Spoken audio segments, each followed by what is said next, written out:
nawala si Moises, gising na si Elias. Saan si Moises? Pinoprotektahan ko siya. Tas din ba siya sa'yo? Dennis, hindi ako mamamatay tao. Giniit naman ni Justine sa daddy niya na nakausap niya yung sekretarya niya, kaya nalaman niyang tambak na sa office ng Vice Presidente yung mga legal request na nagpresenta ang binata na tulungan na niya si Rafael, na siya na ang bahala na mag-assess sa mga deserving sa assistance nila,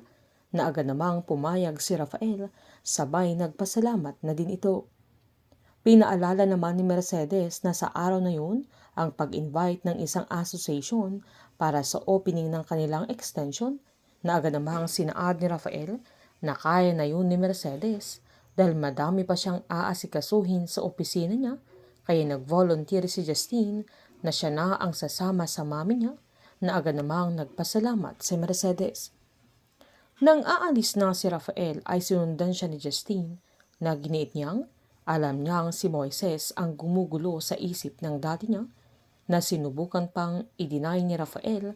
pero sinumbat ng binata na may tumutulong kay Moises, na isang taong may koneksyon, na siya mismo ang nagpatakas sa binata,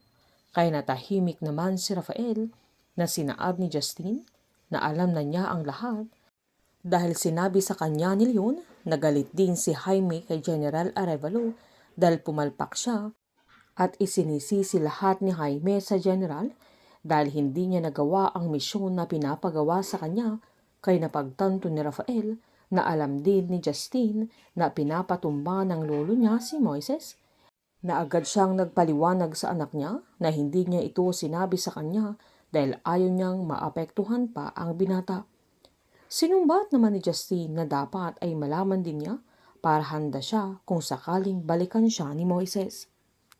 Agad namang sinaad ni Rafael kay Justine na hindi na siya gagalawin ng binata, kaya nagulat ito na tinanong niya agad na paano siya nakakasiguro na hindi na siya babalikan ni Moises, at hanggat buhay ang binata ay threat siya sa pamilya nila.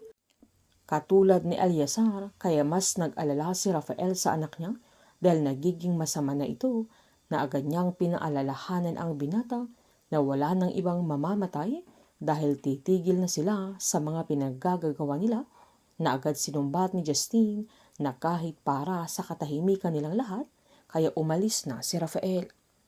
Pagkatapos naman ng cutting of the ribbon nila Mercedes ay nagpictorial sila, na halatang masaya silang mag-ina, pero biglang sumulpot si Jaco na nagpanggap na cameraman, kaya kinuhanan pa niya ang mag-ina, na halatang balisa na si Mercedes sa mga sandaling yan,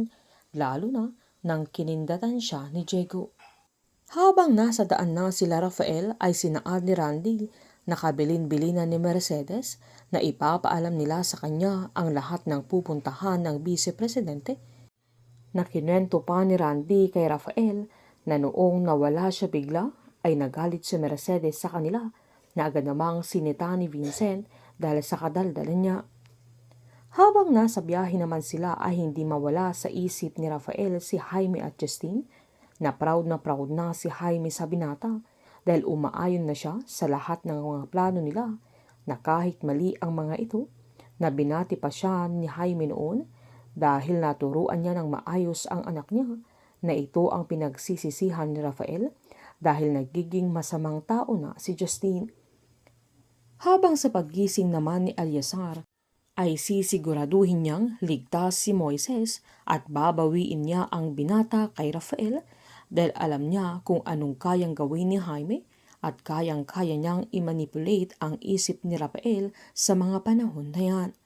Painit ng painit ang mga tagpo, sabay-sabay po nating subaybayan ang advance episode ng Pamilya Sagrado dito lamang po sa aking channel. Patuloy lamang po manood at mag-subscribe para ma-update po kayo sa mga susunod na episode. Marami pong salamat.